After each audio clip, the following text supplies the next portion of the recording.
أعوذ بالله من الشيطان الرجيم. بسم الله الرحمن الرحيم. ألم تر إلى الذين خرجوا من ديارهم وهم ألوف حذر الموت فقال لهم الله موتوا ثم أحياهم إن الله لذو فضل على الناس ولكن أكثر الناس لا يشكرون. کیا تم نے انہیں نہیں دیکھا جو ہزاروں کی تعداد میں تھے اور موت کے ڈر کے مارے اپنے گھروں سے نکل کھڑے ہوئے تھے؟ اللہ نے انہیں فرمایا مر جاؤ، پھر انہیں زندہ کر دیا۔ بے شک اللہ لوگوں پر بڑا فضل والا ہے، لیکن اکثر لوگ ناشکرے ہیں۔ یہ واقعہ سابقہ کسی امت کا ہے جس کی تفصیل کسی صحیح حدیث میں بیان نہیں کی گئی۔ تفسیری روایات میں اسے بنی اسرائیل کے زمانے کا واقعہ اور اس پیغمبر کا نام جس کی دعا سے انہیں اللہ نے دوبارہ زندہ فرمایا حزقیل بتلایا گیا ہے۔ یہ جہاد میں قتل کے ڈر سے یا وبائی بیماری طاعون کے خوف سے اپنے گھروں سے نکل کھڑے ہوئے تھے تاکہ موت کے منہ میں جانے سے بچ جائیں۔ اللہ نے انہیں مار کر ایک تو یہ بتلا دیا کہ اللہ کی تقدیر سے تم بچ کر کہیں نہیں جا سکتے، دوسرا یہ کہ انسانوں کی آخری جائے پناہ اللہ ہی کی ذات ہے، تیسرا یہ کہ اللہ دوبارہ پیدا کرنے پر قادر ہے اور وہ تمام انسانوں کو اسی طرح زندہ فرمائے گا جس طرح اللہ نے ان کو مار کر زندہ کر دیا۔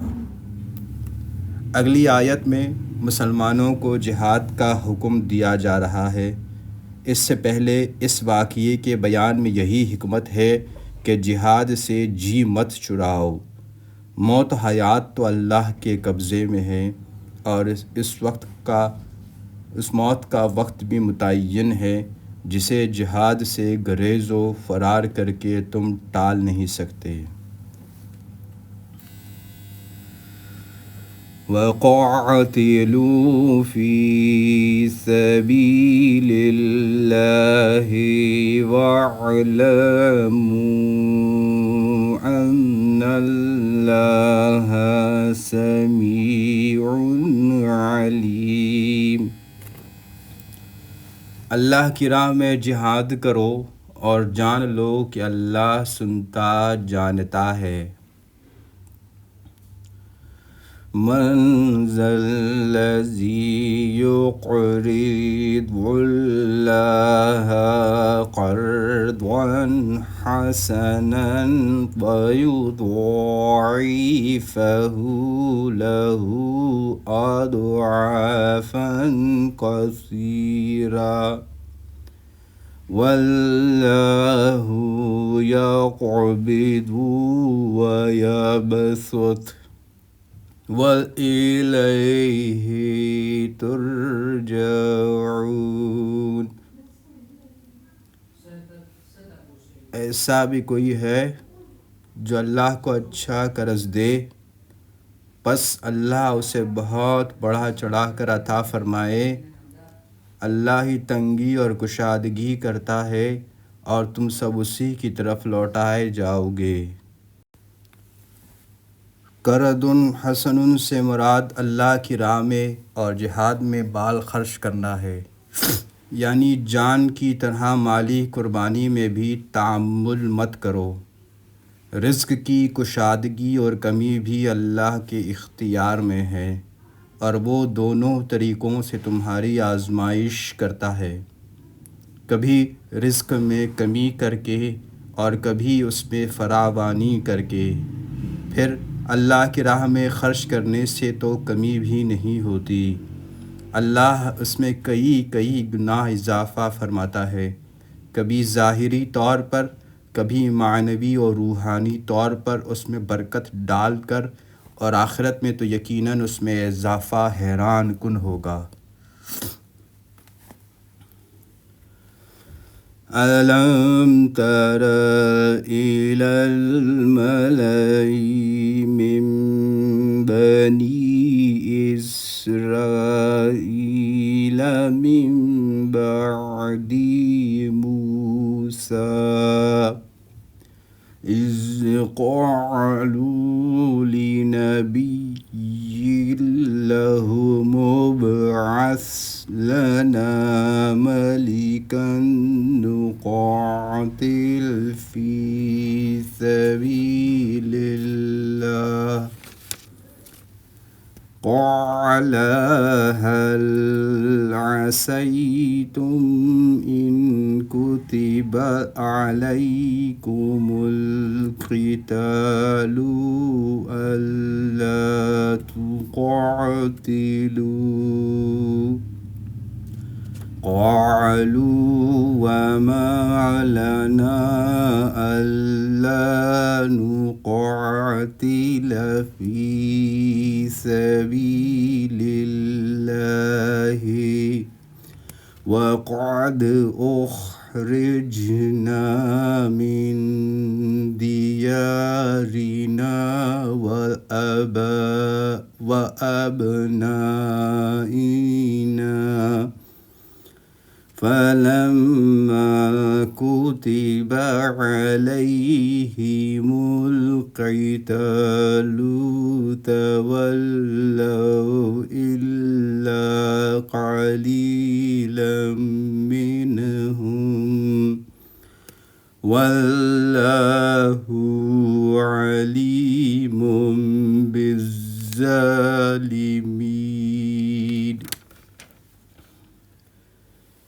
کیا آپ نے سیدنا موسیٰ کے بعد والی بنی اسرائیل کی جماعت کو نہیں دیکھا، جب کہ انہوں نے اپنے پیغمبر سے کہا کہ کسی کو ان کا بادشاہ بنا دیجئے تاکہ وہ اللہ کی راہ میں جہاد کریں۔ پیغمبر نے کہا کہ ممکن ہے جہاد فرض ہو جانے کے بعد تم جہاد نہ کرو۔ انہوں نے کہا کہ بھلا وہ اللہ کی راہ میں جہاد کیوں نہ کریں گے؟ وہ تو اپنے گھروں سے اجاڑے گئے ہیں اور بچوں سے دور کر دیے گئے ہیں۔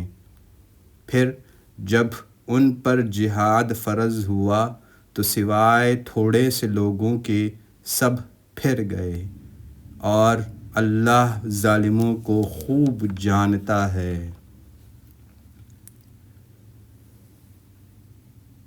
ملاح کسی قوم کے ان اشراف، سردار اور اہل حل و عقد کو کہا جاتا ہے جو خاص مشیر اور قائد ہوتے ہیں، جن کے دیکھنے سے آنکھیں اور دل رعب سے بھر جاتے ہیں۔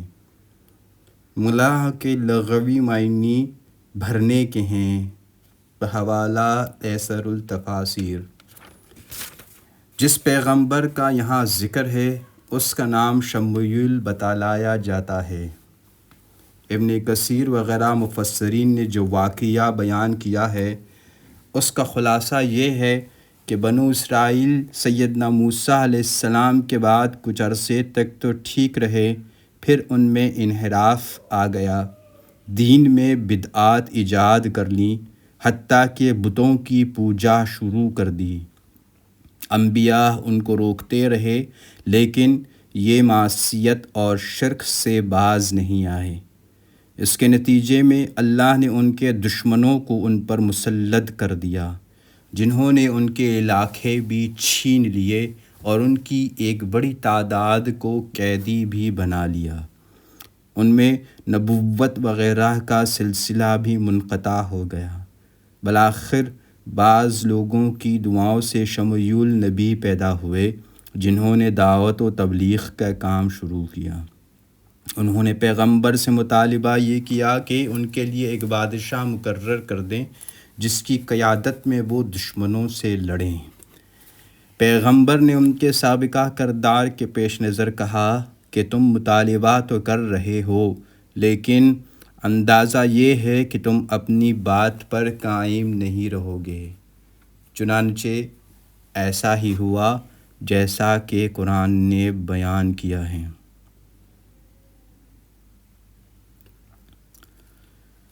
نبی کی موجودگی میں بادشاہ مقرر کرنے کا مطالبہ بادشاہت کے جواز کی دلیل ہے، کیونکہ اگر بادشاہت جائز نہ ہوتی تو اللہ اس مطالبے کو رد فرما دیتا، لیکن اللہ نے اس معاملے کو رد نہیں فرمایا، بلکہ طالوت کو ان کے لیے بادشاہ مقرر کر دیا، جیسا کہ آگے آ رہا ہے۔ اس سے معلوم ہوا کہ اگر بادشاہ مطلق العنان نہیں ہے، بلکہ وہ احکام الہی کا پابند اور عدل و انصاف کرنے والا ہے، تو اس کی بادشاہت جائز ہی نہیں بلکہ مطلوب و محبوب بھی ہے۔ مزید دیکھیے سورۃ المائدہ آیت 20 کا حاشیہ۔ وَقَالَ لَهُمْ نَبِيُّهُمْ إِنَّ اللَّهَ قَدْ بَعَثَ لَكُمْ طَالُوتَ مَلِكًا قَالُوا أَنَّىٰ يَكُونُ لَهُ الْمُلْكُ عَلَيْنَا وَنَحْنُ أَحَقُّ بِالْمُلْكِ مِنْهُ وَلَمْ يُؤْتَ سَعَةً مِنَ الْمَالِ قَالَ إِنَّ اللَّهَ اصْطَفَاهُ عَلَيْكُمْ وَزَادَهُ بَسْطَةً فِي الْعِلْمِ وَالْجِسْمِ وَاللَّهُ يُؤْتِي مُلْكَهُ مَنْ يَشَاءُ وَاللَّهُ وَاسِعٌ عَلِيمٌ۔ اور انہیں ان کے نبی نے فرمایا کہ اللہ نے طالوت کو تمہارا بادشاہ بنا دیا ہے، تو کہنے لگے کہ بھلا اس کی ان پر حکومت کیسے ہو سکتی ہے؟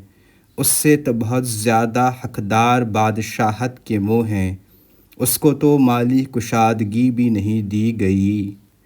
نبی نے فرمایا کہ سنو، اللہ نے اسی کو تم پر برگزیدہ کیا ہے اور اسے علمی اور جسمانی برتری بھی عطا فرمائی ہے۔ بات یہ ہے کہ اللہ جسے چاہے اپنا ملک دے، اللہ کشادگی والا اور علم والا ہے۔ طالوت اس نسل سے نہیں تھے جس سے بنی اسرائیل کے بادشاہوں کا سلسلہ چلا آ رہا تھا۔ یہ غریب اور ایک عام فوجی تھے جس پر انہوں نے اعتراض کیا۔ پیغمبر نے کہا کہ یہ میرا انتخاب نہیں ہے، اللہ نے انہیں مقرر کیا ہے۔ علاوہ ازیں قیادت و سیادت کے لیے مال سے زیادہ عقل و علم اور جسمانی قوت و طاقت کی ضرورت ہے، اور طالوت اس میں تم سب میں ممتاز ہیں، اس لیے اللہ نے انہیں اس منصب کے لیے چن لیا ہے۔ وہ واسع الفضل ہیں، جس کو چاہتا ہے اپنی رحمت و عنایت سے نوازتا ہے۔ علیم ہے، یعنی وہ جانتا ہے کہ بادشاہت کا مستحق کون ہے اور کون نہیں ہے۔ معلوم ہوتا ہے کہ جب انہیں بتلایا گیا کہ یہ تقرری اللہ کی طرف سے ہے تو اس کے لیے انہوں نے مزید کسی نشانی کا مطالبہ کیا تاکہ وہ پوری طرح مطمئن ہو جائیں۔ چنانچہ اگلی آیت میں ایک اور نشانی کا بیان ہے۔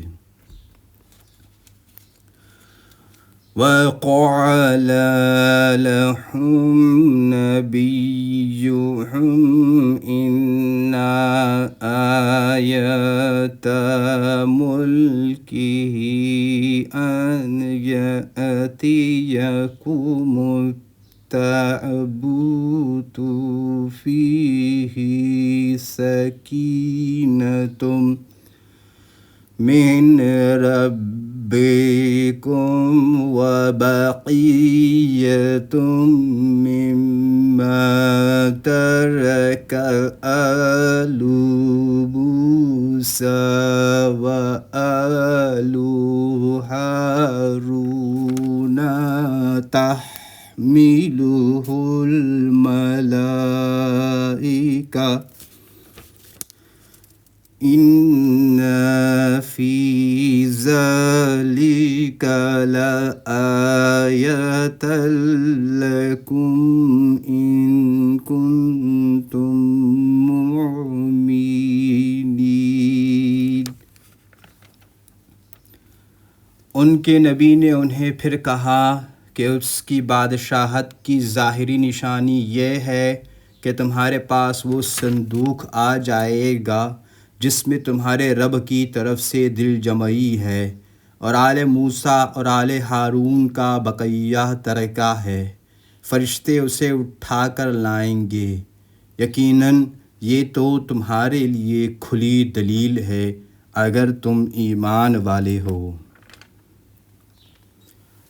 صندوق یعنی تابوت جو توب سے ہے، جس کی معنی رجوع کرنے کے ہیں، کیونکہ بنی اسرائیل تبرک کے لیے اس کی طرف رجوع کرتے تھے بحوالہ فتح القدیر۔ اس تابوت میں سیدنا موسیٰ اور سیدنا ہارون کے تبرکات تھے۔ یہ تابوت بھی ان کے دشمن سے چھین کر لے گئے تھے۔ اللہ نے نشانی کے طور پر یہ تابوت فرشتوں کے ذریعے سے طالوت کے دروازے پر پہنچا دیا، جسے دیکھ کر بنو اسرائیل خوش بھی ہوئے اور اسے طالوت کی بادشاہی کے لیے من جانب اللہ کی نشانی بھی سمجھا، اور اللہ نے بھی اسے ان کے لیے ایک اعجاز اور فتح و سکینت کا سبب قرار دیا۔ سکینت کا مطلب ہی اللہ کی طرف سے خاص نصرت کا ایسا نزول ہے جو وہ اپنے خاص بندوں پر نازل فرماتا ہے، اور جس کی وجہ سے جنگ کی خون ریز معرکہ آرائیوں میں، جس سے بڑے بڑے شیر دل بھی کھانپ اٹھتے ہیں، اہل ایمان کے دل دشمن کی خوف اور ہیبت سے خالی اور فتح و کامرانی کی امید سے لبریز ہوتے ہیں۔ اس واقعہ سے معلوم ہوتا ہے کہ انبیاء و صالحین کے تبرکات یقیناً بإذن اللہ اہمیت و افادیت رکھتے ہیں، بشرط یہ کہ وہ واقعی تبرکات ہوں۔ جس طرح اس تابوت میں یقیناً سیدنا موسیٰ اور سیدنا ہارون کے تبرکات تھے، لیکن محض جھوٹی نسبت سے کوئی چیز متبرک نہیں بن جاتی۔ جس طرح آج کل تبرکات کے نام پر کئی جگہوں پر مختلف چیزیں رکھی ہوئی ہیں جن کا تاریخی طور پر پورا ثبوت نہیں ہے، اسی طرح خود ساختہ چیزوں سے بھی کچھ حاصل نہیں ہو سکتا۔ جس طرح بعض لوگ نبی صلی اللہ علیہ وسلم کی نال مبارک کی تمثال بنا کر اپنے پاس رکھنے کو یا گھروں میں لٹکانے کو یا مخصوص طریقے سے اس کے استعمال کو قضائے حاجات اور دفع بلیات کے لیے اکثیر سمجھتے ہیں۔ اسی طرح قبروں پر بزرگوں کے ناموں کی نظر و نیاز کی چیزوں کو اور لنگر کو متبرک سمجھتے ہیں، حالانکہ یہ غیر اللہ کے نام کا چڑھاوا ہے جو شرک کے دائرے میں آتا ہے۔ اس کا کھانا قطعاً حرام ہے۔